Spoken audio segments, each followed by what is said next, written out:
ஓம் சாய்ராம், ஜெய் சாய்ராம். என் அன்பு குழந்தையே, நீங்கள் மனதளவில் சோர்வாக இருக்கின்றீர்கள் அல்லவா? அதை அறிந்துதான் நான் உங்களிடம் பேச வேண்டும் என்று வந்திருக்கின்றேன். எனக்காக சிறிது நேரம் ஒதுக்கி நான் சொல்வதை நீ கேள். அதனால்தான் நீ நம்பிக்கை இழக்கின்றீர்கள். நீங்கள் கவலையே பட வேண்டாம். நான் உங்களுக்காக உன் கூடவே இருக்கின்றேன். உங்கள் அனைவரையும் நான் கவனித்துக் கொள்கின்றேன். உன் கஷ்டங்களுக்கெல்லாம் விடுவு காலம் எப்போது சாயப்பா என்று உன்னுடைய மனம் ஏங்கி தவிக்கின்றது அல்லவா? உன் கஷ்டங்களுக்கெல்லாம் விடுவு காலம் வந்துவிட்டது. உன் துயரங்களுக்கு முடிவு காலம் வந்துவிட்டது. உனக்கு வசந்த காலம் ஆரம்பமாகிவிட்டது தங்கமி. இனி உன் வாழ்வில் எல்லாமே ஆனந்தம்தான்.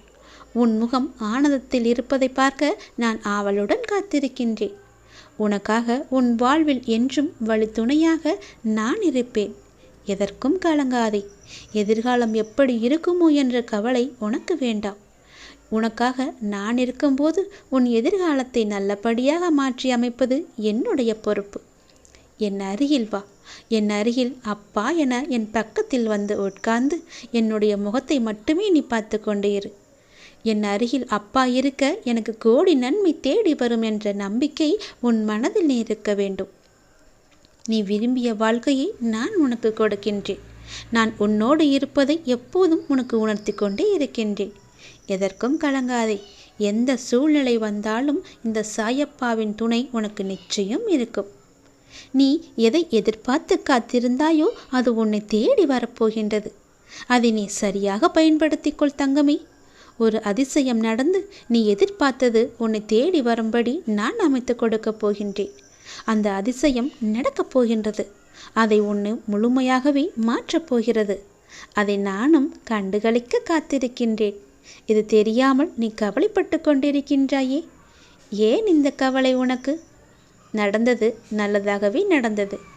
நடப்பதும் நல்லதாகவே நடக்கின்றது. இனி நடக்கப் போவதும் நல்லதாகவே நடக்கும். நீ உன்னுடைய கடமையை மட்டும் செய். எந்த ஒரு பிரதிபலனையும் எதிர்பார்க்காதே. நீ பலன் என்பது தானாகவே வரும். ஏனென்றால் நீ அவ்வளவு புண்ணியங்கள் செய்திருக்கின்றாய். உனக்கே தெரியாமல் பாவங்களை சேர்க்காமல் நல்லது மட்டுமே நீ செய்திருக்கின்றாய். அதற்கான பலன்தான் உனக்கு இப்போது கிடைக்கப் போகின்றது. இந்த வருடத்திலிருந்து வரப்போகும் வருடத்திலிருந்து உனக்கு நல்லது மட்டுமே நடக்கப் போகின்றது. உனக்கு ஏதேனும் துன்பங்களோ சோகங்கள் இருந்தால் அதை என்னிடம் சொல்லிவிட்டு நீ அமைதியாக மட்டும் இரு. நிச்சயம் அந்த துன்பத்தை உன் வாழ்க்கையிலிருந்து நான் போக்கி காமிக்கின்றேன். நான் உனக்காக இருக்கும்போது நீ எதற்குமே கவலைப்படாதே. நீங்கள் இந்த சாயப்பாவிடம் மனதார மண்டியிட்டு வேண்டினால் அவர் உங்களுக்காக உங்கள் கூடவே நிற்பார் என்பதை நீ நம்ப வேண்டும். சாயப்பா உன்னுடன் இருக்கும்போது யாரும் எந்த சூழ்நிலையிலும் உனக்கு எதிராக இருக்க முடியாது. ஒவ்வொருவருக்கும் நாம் செய்யும் நன்மையும் தீமையும் நமக்கும் நம் அடுத்த தலைமுறைக்கும் வரும் என்பதால் எவருக்கும் தீமை செய்திடாமல் நன்மை செய்ததால் அதற்கான பலனை நீ அனுபவிக்கப் போகிறாய். உன் வாழ்க்கை ஒளிமயமாக மாறப்போகிறது. பிறர் உழைப்பில் ஆதாயம் தேடாமல் உன்னுடைய உழைப்பில் நீ உயர்ந்திருக்கின்றாய். நிச்சயம் உனக்கு வெற்றி என்றுமே நிலைத்து நிற்கும் கண்மணி. சந்தோஷமாக இரு.